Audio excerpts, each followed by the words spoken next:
Hi, I'm Reeza Thomson. Today I would like to talk about depression.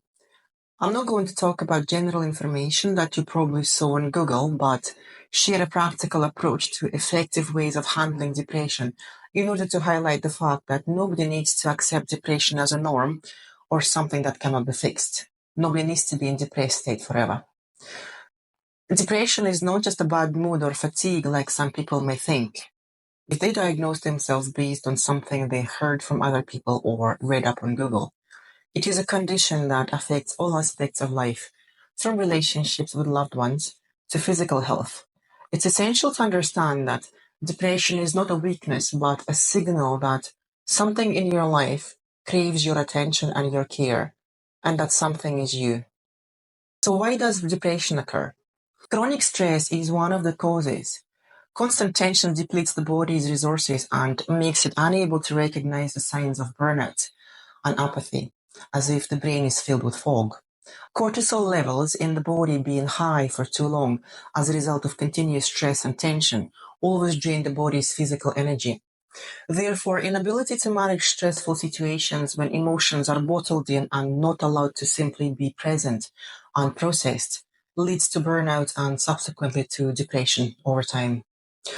Another cause is relationship problems. Any form of relationships, like with your parents, your partners, adult children, colleagues, friends, etc.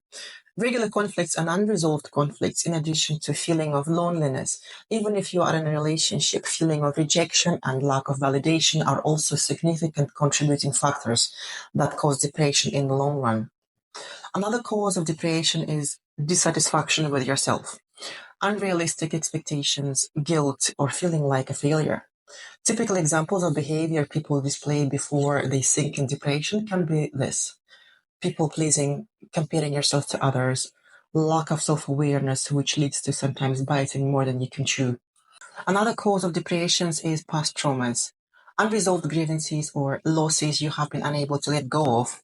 Not only childhood traumas, but negative experiences encountered by adults like breakups, heartbreak, divorces, death of a loved one, betrayal, job loss, disabilities, and all of that can cause depression. Traumatic events or sudden changes always require time, so people can process what happened and come to terms with the reality in order to regroup and move on with their lives. Sometimes people find it hugely difficult to accept what happened and find themselves stuck in the past without a vision of the future. And typical behaviors in such cases can be, for example, dwelling on the past, blaming themselves or someone or something for what happened, shutting people out, and becoming insular. They usually find it difficult to admit that they need help. Biological factors: psychogenetics, hormonal changes, malnutrition, and the impact of unfavorable environment. Some people are born with higher levels of neuroticism, which makes them more emotionally sensitive than others. They are more prone to get depressed or anxious than others, and this does not mean that they deserve to live in turmoil and normalize it. This actually means that these people need consistent environment where they can learn emotional regulation as self-care basics to feel emotionally safe.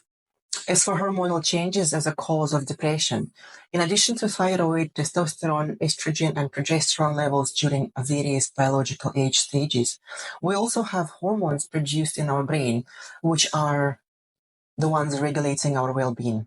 Dopamine, oxytocin, and the rest of them contribute to how we feel, especially in conjunction with other hormones like adrenaline, cortisol, endorphins, etc. For example, a drop in certain hormones can lead to a reduced level of serotonin, which can result in increased levels of sadness, anxiety, and irritability. In other words, every person has a so-called hormone cocktail in their body. Depending on the levels of each hormone in that cocktail, we may feel good about ourselves or depressed, anxious or irritated. Regarding malnutrition, as another cause of depression, it's not about starvation, it's about lack of basic macro and micronutrients in the body for a long period of time. Our brain, just like the rest of the body, needs building blocks for cell regeneration during the whole life. It's how nature created human beings. We need certain nutrients like good fats and proteins constantly, not just occasionally. For instance, many people know and remember about the importance of vegetables for their gut health, but our brains require more of different building blocks in order to prevent and treat depression. Lack of self-fulfillment is another popular issue causing depression nowadays. Constant struggle to make it in life, challenged with modern competition which can put people down.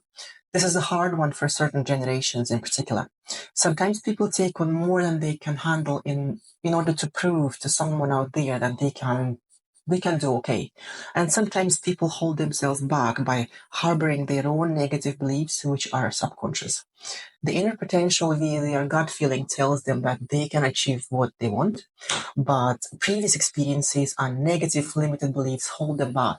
You can see what sort of a conflict that creates if suitable actions are not taken subsequently. Depression is a typical result.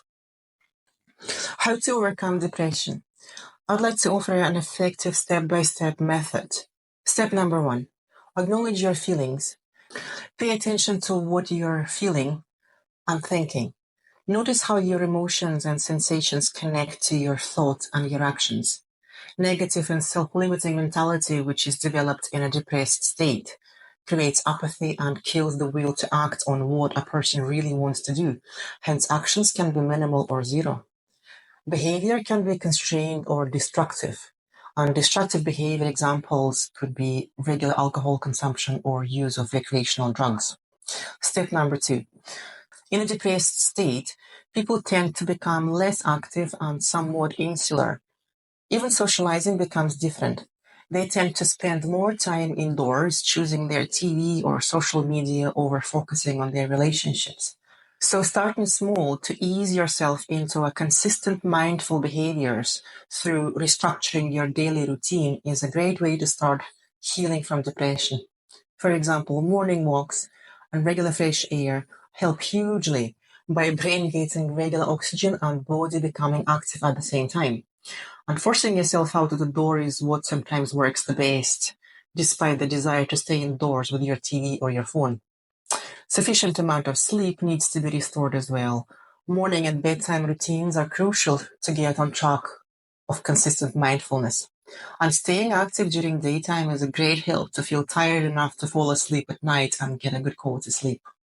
Healthy nutrition, as described earlier, because malnutrition can contribute to depression as well.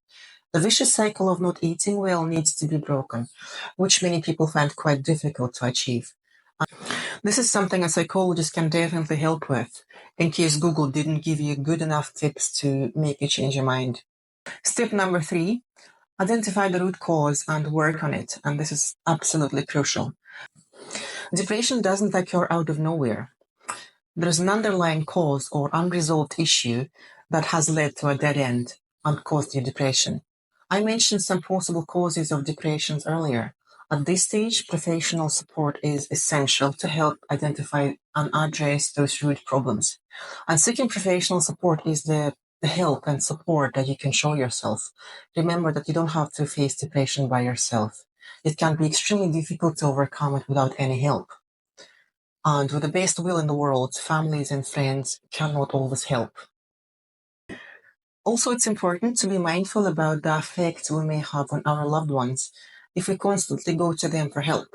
Remember, they haven't been trained like professionals. Without professional training and experience, our loved ones may fall into guilty state because they do actually want to help, but they're not able, and they also cannot turn you away. This creates stressful situations for them. And remember the effects of stress I mentioned earlier, which cause depression. This is how we can end up dragging them down with us and stress them out as well.